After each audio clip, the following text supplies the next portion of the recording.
Hey there, it's Bobby Legs, and welcome to another episode of Bobby Legs Loves Watches. And if you like videos like this, going over the news of the day and getting my first reactions to these announcements, please like that video. It really does help out the algorithm, and it's free.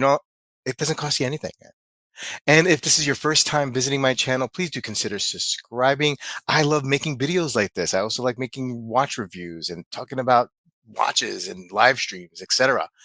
Anyway, please do consider. That'd be great. Anyway, let's get right into it straight out of from monochromewatches.com. Omega, the long-awaited, not so secret Omega Seamaster Diver 300 no date. We had seen the ex James Bond actor Daniel Craig wearing this about, so the secret wasn't really much of a secret. A no date version of the popular Omega Seamaster.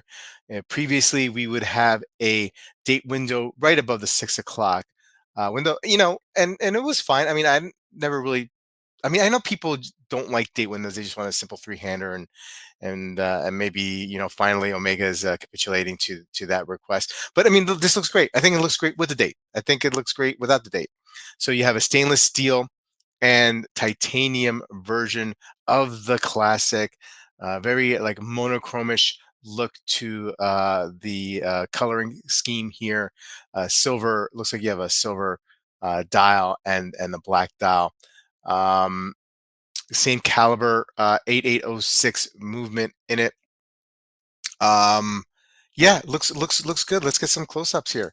You get that wavy pattern still that is typical of and then with the silver, it looks like you have a horizontal, no, vertical brushing there, um, with the stainless steel or titanium bezel. That's what you're getting there with the silver look to it. Great loom, just a good looking watch, man. I mean, yeah, I mean, like, um, this or the sub no date, right? I mean, like, you could save some bucks getting this one and probably get it a lot easier if that's what you like.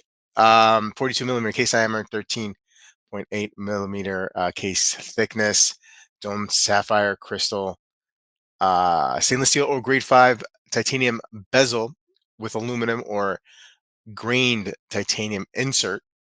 You got there. The dial is a black aluminum dial with laser engraved waves or brushed PVD stainless steel dial, applied markers and superluminova, the typical stainless steel. So you got the four references: steel case, steel bezel, black dial, steel strap, steel case, steel bezel, black dial, black rubber strap, steel case, titanium bezel. Okay, so the bezel is titanium. Okay, so the cases are all steel. The difference being that the titanium is bezel on a couple of them. Okay, so on the steel mesh, pricing range from 5,700 Swiss to 7,200. 5,700 Swiss, 6,500 USD. Okay, I see what they're doing there. And on black and on gray, you're looking at 5,900. Nice release. Moving on to Seiko, the Mean Streets Culture with the Seiko streets. Oh, Seiko meets the street culture with the five sports HUF limited edition SRPL 33. Just another collab here we got with Huff. Yeah, okay. I mean, sure, why not? Why not Seiko? They make billion watches a year. Why not do this one? Yeah, I mean, it's for somebody. I mean, like, if you like the branding, if you're really into Huff, this may be the watch for you. 42 millimeter case diameter, 13.4 millimeter case thickness, 46 lug to lug, only 100-meter water resistance, no hacking for our 3.6 movement here, 41-hour power reserve. No screw down crown. I mean, I'm sorry, there is hacking. Limited to 7,000 pieces, $380. Moving on. Breguet's Marvelous Tradition Chronograph 7077, now in blue. Okay. Yeah. Breguet again. Breguet, so underrated. One of the most exquisite watch brands in the luxury business out there. And they're part of the Swatch Group. They kind of get buried in there. And it seems like, you know, um, I don't know what their sales are like. I mean, I know a lot of my watch friends are into them, but I feel like this brand's like, on its deathbed.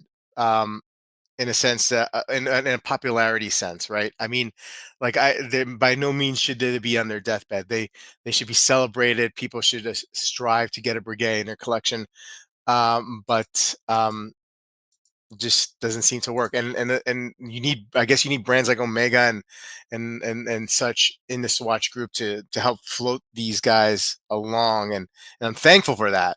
Don't get me wrong. But man, like if if I had the money, I'd be getting Breguets for everybody. I'd be bragging about my Breguets. Let's go here. 44 millimeter case. I have a 14.1 millimeter case thickness, 48 lug to lug, 18 karat gold case. I mean, it's 86,000 francs, Swiss francs. I mean, it's just not for a lot of people. And at that price point, I mean, there is a lot of competition. I mean, people may fall for, want to get Pateks or APs or, Vacheron Constantin, and then you have all the independents, high-end independents. There is competition there on this one, but it's, great company. It's great company. And finally, the new Hublot Big Bang Unico Novak Djokovic, made from Novak Djokovic's head rackets and Lacoste polos. Okay, it's just, I mean, look, I like Hublot. I know they get a lot of crap, but it's kind of because like stuff like this, I think, where they're just like they're trying to be, um, I guess, cutting edge with some of the materials that they use and whatnot. But it's silly. It's really silly. 25 head rackets and 32 lacrosse shirts, the fragments of it. Like that's silly.